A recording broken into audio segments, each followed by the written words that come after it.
USCHO.com. This is the USCHO Weekend Review podcast from U.S. College Hockey Online at USCHO.com. A look at this weekend in college hockey and a review of the top news of the week. Welcome to USCHO Weekend Review for Monday, February 22nd, 2021. I'm Ed Trefzger alongside Jim Connelly. Jim, things are starting to really come to the end of this season. It seems like we should only be in the middle. But some teams have clinched some spots, and primary in that is a second consecutive Penrose Cup for North Dakota.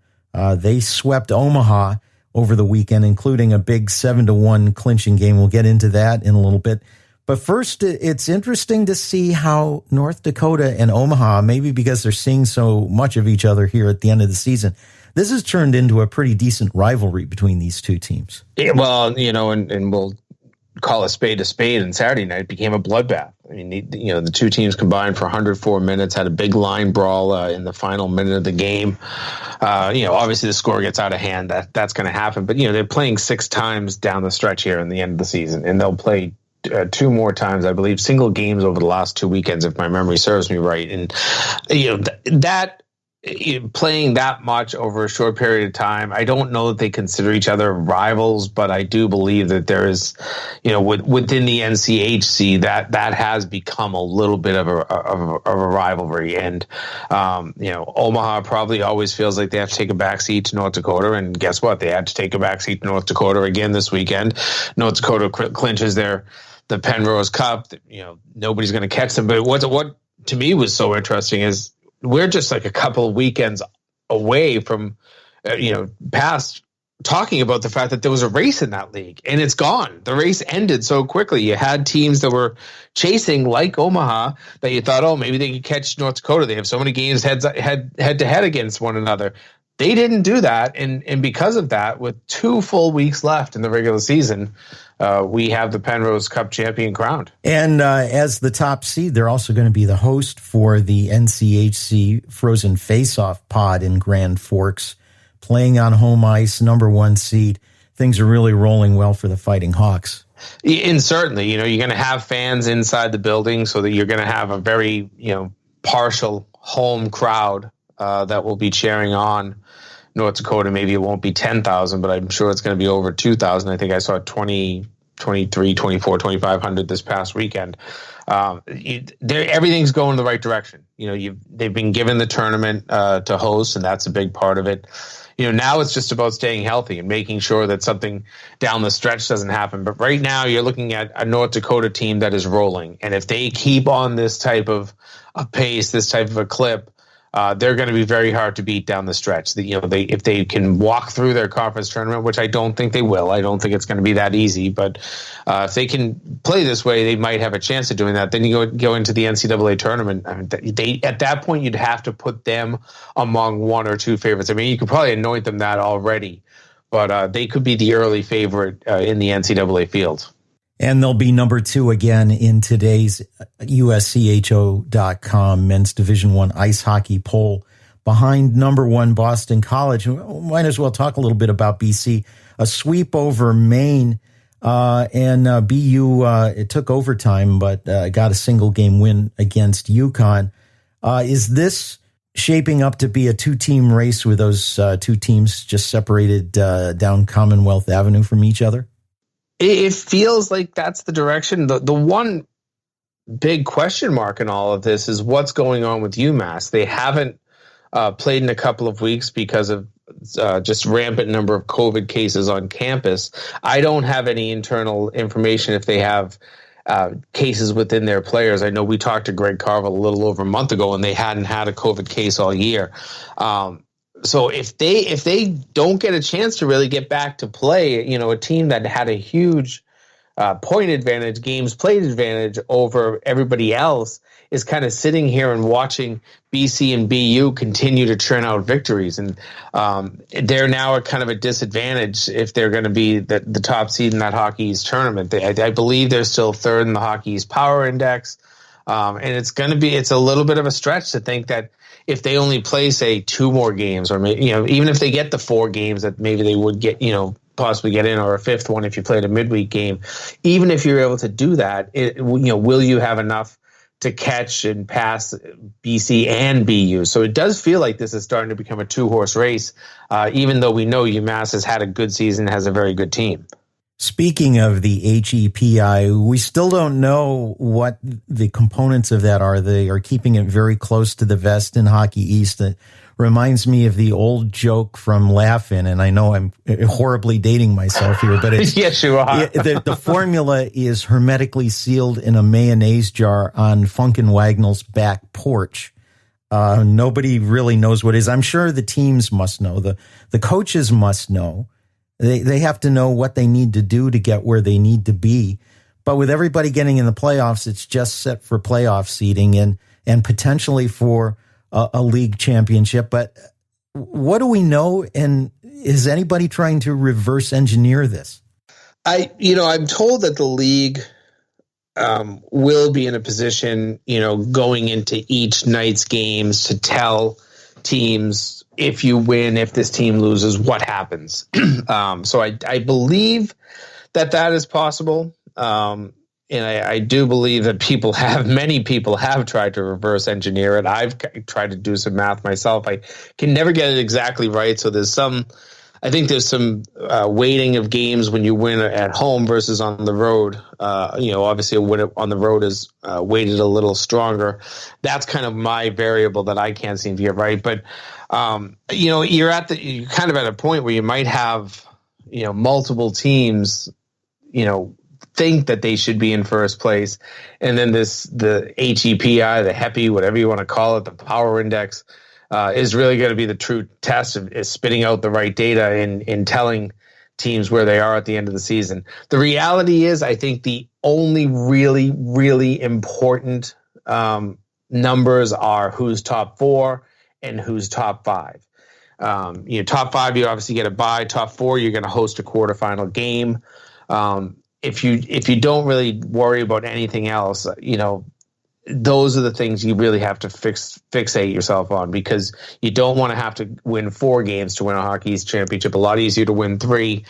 Certainly there's some teams maybe you'd like to avoid, but the reality is to win these tournaments, you usually have to beat the best. So, avoiding, say, a Boston College, in one of the rounds, or avoiding BU or UMass, it's not really going to be feasible if you believe you're going to win that championship. We mentioned those top 3 candidates in Hockey East. What about Northeastern? They had a split over the weekend with UMass Lowell, both teams winning on the road. Yeah, I saw that series, and, I really liked the way that Lowell played on Friday. They stifled Northeastern defensively. I think they only allowed 16 shots on goal to what at the time was the number 6 offense in the country. But not surprisingly, Jim Madigan gets his teams to respond well. And they came back the next night, a 4-0 shutout. Their offense looked a lot better. But sometimes it's just puck luck. Lowell had a couple of pucks jump in the net when they were down 1-0 on Friday, gave them a lead, gave them some confidence.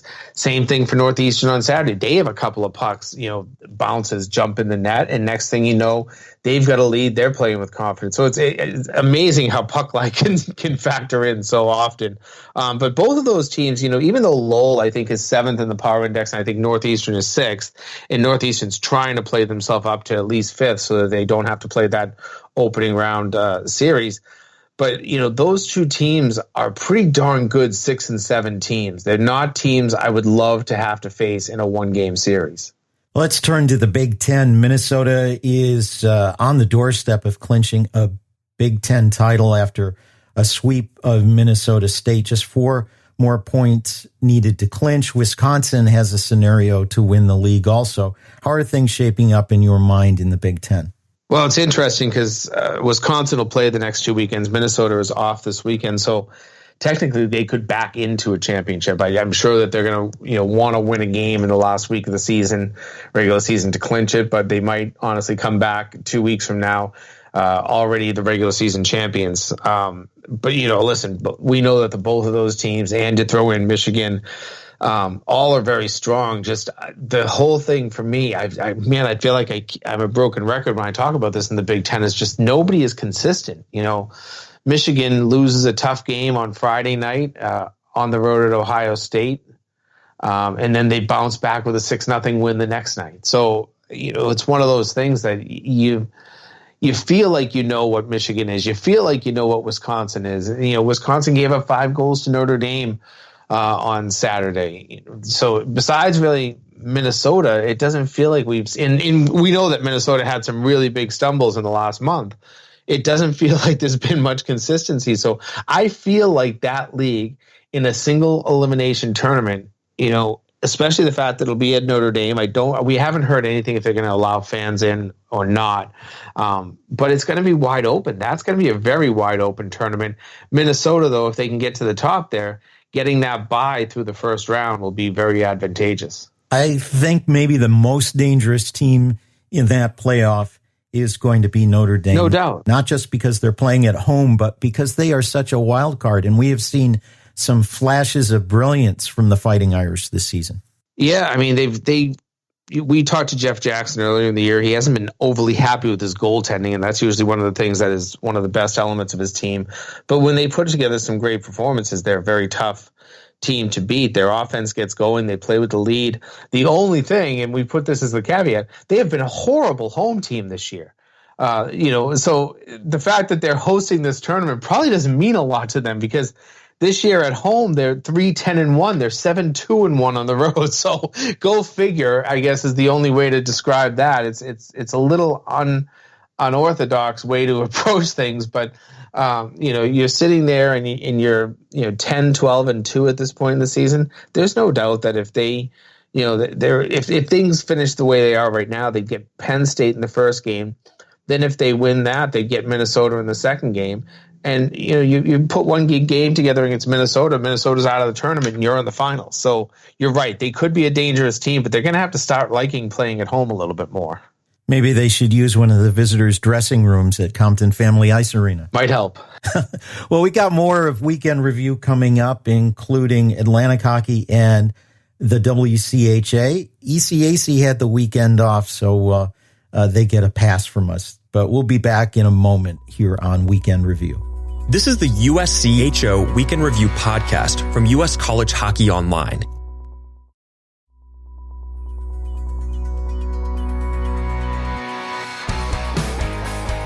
Continuing with Weekend Review from USCHO.com, I'm Ed Trefzger alongside Jim Connelly. Minnesota State is on the brink of clinching in the WCHA. They need just 3 points over the last 4 games. Now, they had an odd non-league game, a single game with Ferris State on Friday.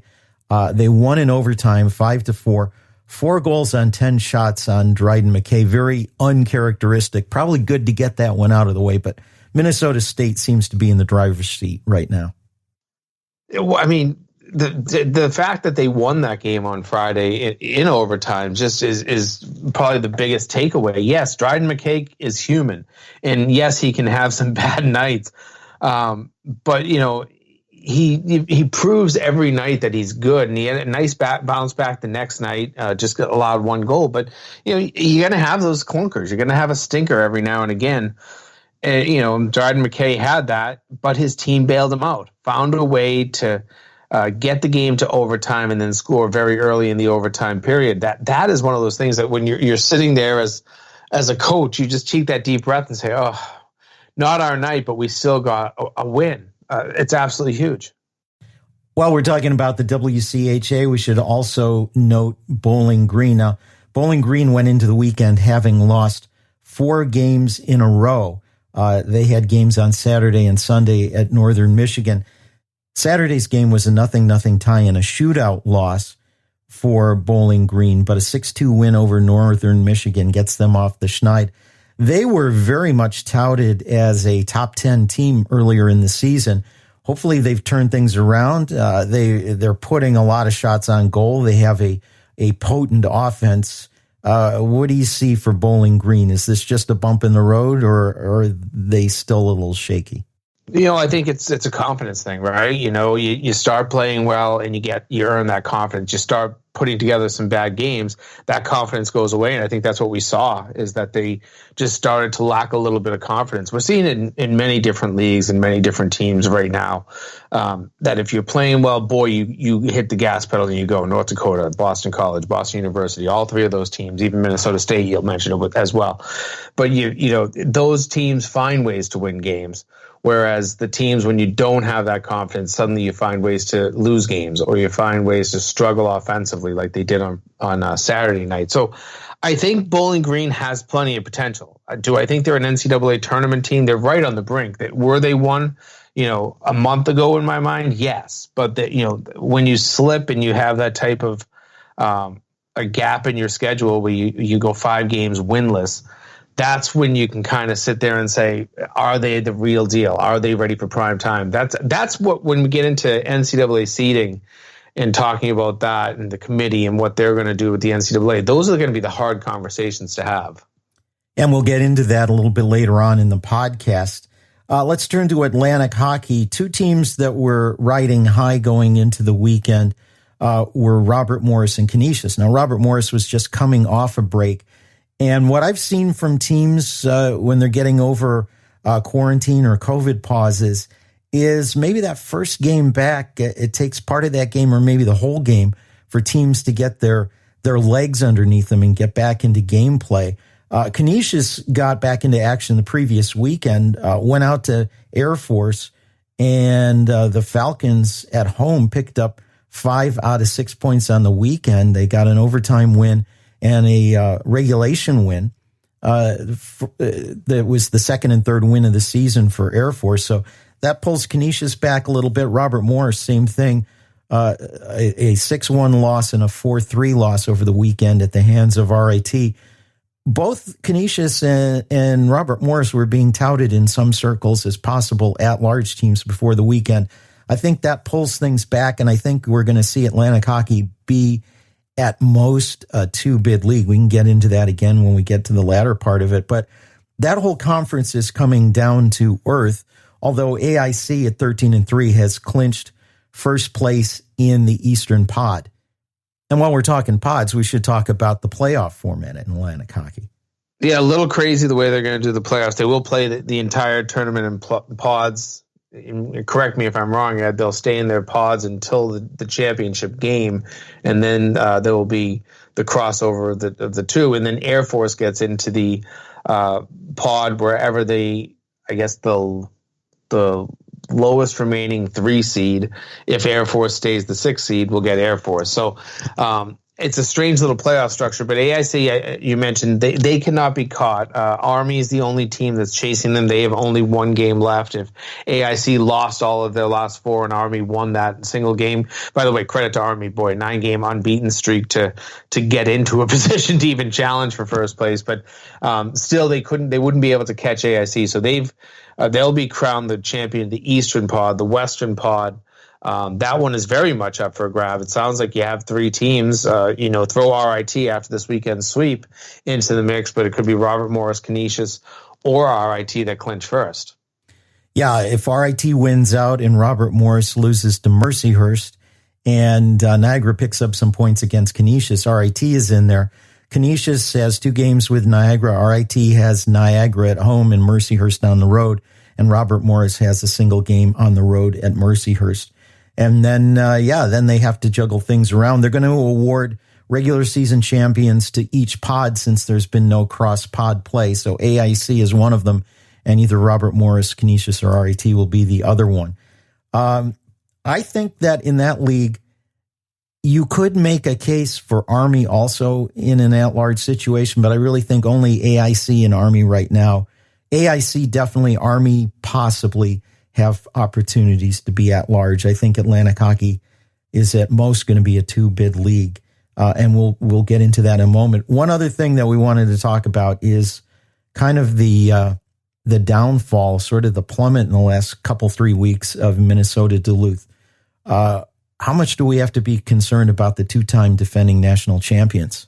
I think that they're, squarely on every bubble right now. I know they're in I believe they're in third place in their conference, but this is a team that's struggling, and I think that they are probably square on the NCAA bubble as we're getting into that discussion. They're still, I don't know if they're on the outside looking in or the inside barely hanging on. It's really hard to have a feel for, without the pairwise this year, it's very hard to have that feel. But I think that they're, you lose one more game if you're Duluth, and don't win your league championship.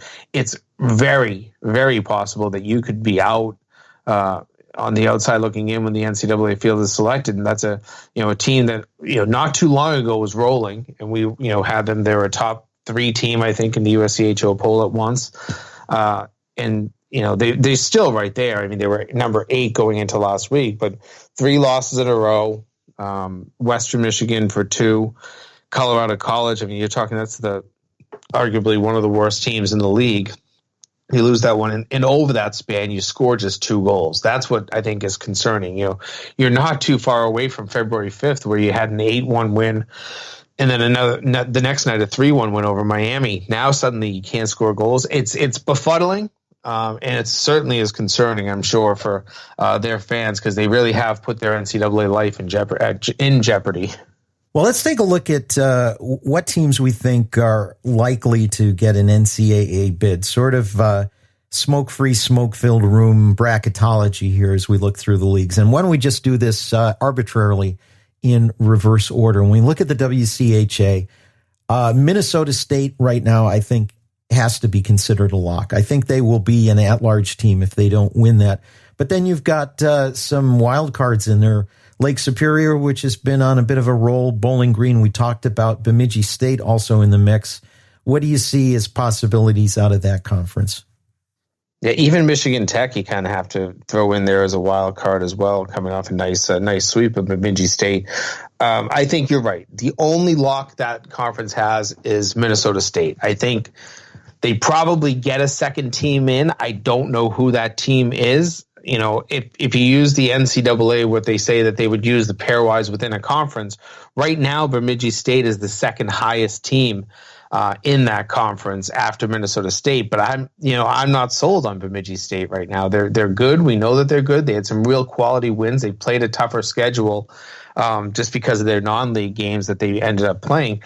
I think they're good, but you just can't be sure. And the same goes for almost every one of those other teams we mentioned: Bowling Green, Lake Superior, Michigan Tech.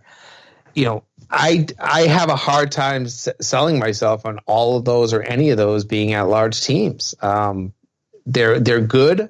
I just don't know that they're great. And I think as this season has gone on in that conference, you haven't seen anybody be consistent except for Minnesota State. They've been the most consistent by far. They, like we just talked about, find ways to win when they maybe shouldn't. That's the only team I would even think about calling a lock right now in the WCHA. When we turn to the NCHC, my gut tells me there are going to be 4 teams from that league in no matter what. But right now, the only team that I think is a total lock has got to be North Dakota. But St. Cloud, Minnesota, Duluth, Omaha, all can make some claims to that. And you know what? Denver, Western Michigan, if they get hot towards the end here and go on to win the league, they obviously would be an automatic bid. But I think around 4 teams is what we're going to see from the NCHC. Yeah, I guess I would look at the fact that absolutely North Dakota's in. No matter what, North Dakota's, that their ticket is probably punched. And then you have to think that the difficulty of that conference and the fact that you've had teams in that conference consistently ranked near the top all season in both polls, you'd probably at least get St. Cloud in, likely Omaha in. Then it's the question, do you have room for Minnesota Duluth? Does a team from the bottom, Western Michigan, Denver, like you mentioned, do they come back and, pull off the upset and win a playoff, championship? Those are the kind of the questions that are all going to be answered here down the stretch. But I think in terms of what I'm talking about as locks, I'd say that you have to lock a couple of spots for that conference. You just know that they're going to be given some favor because they have historically been very solid. And you have to look at how difficult a season it was in that conference, that everybody was beating everybody except for North Dakota. They were the one team, at 15-2-1 right now that have kind of, I'm sorry, no, I had the wrong record there, 17-4-1. They've kind of run away with it. So I think you'll see 2 to 3 teams in from that conference, no doubt, and maybe a fourth. That's the big question mark. Hockey East, one team is pretty well a lock, and that's Boston College. But then you have the teams we talked about before, BU, UMass, possible at-large teams. And then probably on the outside looking in, unless they go on a roll or win the conference, you're looking at the next tier like Northeastern and Providence. 3 teams from Hockey East, probably? It's very probable. I would think that, I don't like to say anybody that would be third in their conference is a lock, but UMass is pretty much a lock. They're not going to play a lot of games from here on out, just 5 losses in 19 games thus far. BU has only played 11 games, but they only have 2 losses, 9-2. They're playing some good teams. They're beating some good teams. So I think that you have to think of them as well. So if you call the 3 of them locks, if Hockey East gets a 4th team in, who would it be? At this point right now, it would probably be Providence. And then after that would be UConn. And then after that would be Northeastern. I could be wrong on that, but it's pretty close. Maybe Northeastern has snuck ahead of UConn, but I think that, when you really come down to it, it's really 3 is all I can see right now for that league. If they get a 4th, it might be because of a conference championship. ECAC, just 4 teams playing this year with a distinct edge in conference, Quinnipiac, and they've put together a pretty good out-of-conference schedule, too. If Quinnipiac wins the league, they're going to be the only bid as far as I'm concerned. If Clarkson, St. Lawrence, or Colgate win, then you got to make a case for Quinnipiac, but I'm thinking 1, possibly 2 from ECAC. Yeah, it's the only way you're getting 2 is if Quinnipiac loses the league tournament when they play in mid-March. That's the only way that you're going to end up getting a Clarkson or St. Lawrence or Colgate. Obviously, it's going to take 2 wins to win that thing. That is something that, can be a wild card when you're just playing basically, needing 2 wins in a weekend. Anybody can put that together. But I think that Quinnipiac, no matter what, they have the body of work right now. They're, make sure I have it right, 13-5-4 overall. That's one of the best records in the country. So there's no way you'd be leaving Quinnipiac out. In the Big Ten right now, Minnesota has to be a lock, and Wisconsin, if they pick up a couple or 3 more wins, probably are in that category too. Do we see at-large possibilities for a team like Michigan, which would be the only other team in the league that would be over 500? I really hope so. I think that they're next in line, certainly, and they've had a pretty good season. But it's what I talk about too often with the Big Ten, consistently inconsistent. How do they fare if you had to put them head to head against, say, Omaha or Minnesota Duluth for a final spot? If those were, if you're trying to figure out who the 15th or 16th team is, and it's, you have 2 spots for 3 teams, could Michigan be left out? They could. I still see the Big Ten with 3 teams. But it's, the only lock I'm going to say right now would be Minnesota. Wisconsin, real close. They're probably going to get in, but for the most part, the only lock. But don't forget, we also just came off of saying that almost any team can win that league championship. That is going to be wide open. I don't feel like you're going to have any team that is just going to run away with the Big Ten. If somebody like Notre Dame or Penn State wins the Big Ten, then probably Michigan is the odd man out. I think you're right. I think that's the team that would get bumped. If you're trying to put in 3 Big Ten teams and suddenly you have a Notre Dame or a Penn State or Michigan State or whomever, Ohio State, I guess is the other one I'm leaving out. Any of those teams win it, yes, I think Michigan gets bumped out. When we turn to Atlantic hockey, we mentioned this before. I think that if AIC loses in the league championship or maybe even in the semifinal, they still get in as an at-large team.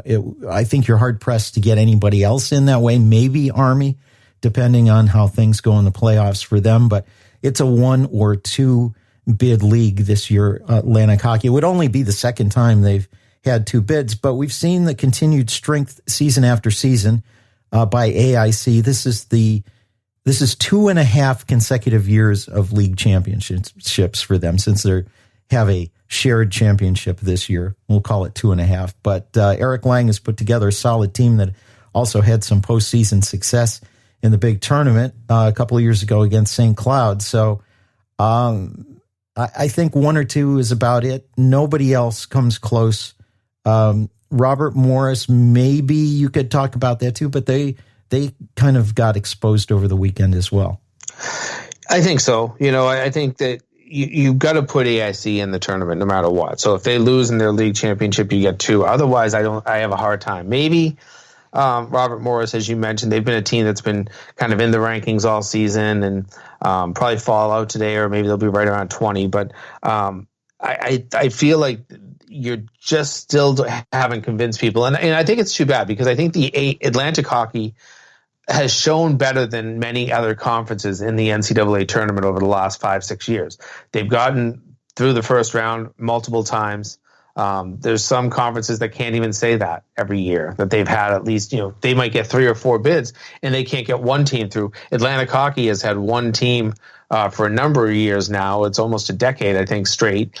And they've gotten through to the regional final multiple times. So I think that Atlantic Hockey should get a little bit more respect. I still don't think they will. Well, it'll be fun to see what comes up. Bracketology will not be by the numbers this year. It's going to be gut feel and what we can understand. It's going to be 2 regional committees, half of the men's committee with 3 additional in each region will be working on recommendations, and I'm sure they'll have a lot to hammer out. I remember those kind of days back 15, 20 years ago in Division III, and sometimes it would take all Sunday night and into Monday morning to come up with an answer. So we'll see what happens. I don't envy any of those gentlemen one bit. It's going to be difficult, but I think that the committee knows what their task is. I don't think that there's going to be any room for favoritism and, really pulling strings and all of that stuff that everybody was accused of. You mentioned the Division III. I go back to the D1 tournament in the late 80s and the 90s. Even before that, remembering a tournament in the 70s, I think, when I think BU actually won it, but they weren't even supposed to get in the tournament. And I think they added a team to the tournament at the last minute. So that instead of having 4, they had 5, and BU had to win a play-in game to get to the Final Four. And so I don't think you're going to see that type of nefarious stuff. I think you'll see a pretty honest effort put forward by the committee. I think the advisory committee will help them significantly. I think when it all is said and done, the NCAA will get this right. But people will still be upset. Yeah, they definitely will. But I can say we know just about everybody who's going to be involved in the process, and they're all stand-up, solid people, and they'll do absolutely what they believe is the right thing. I totally agree. Well, with that, we'll wrap for this week's edition of Weekend Review. For Jim Connelly, I'm Ed Trefzger, and we'll catch you next time. This has been the USCHO Weekend Review podcast, a production of U.S. College Hockey Online. Visit uscho.com/podcasts to listen or subscribe.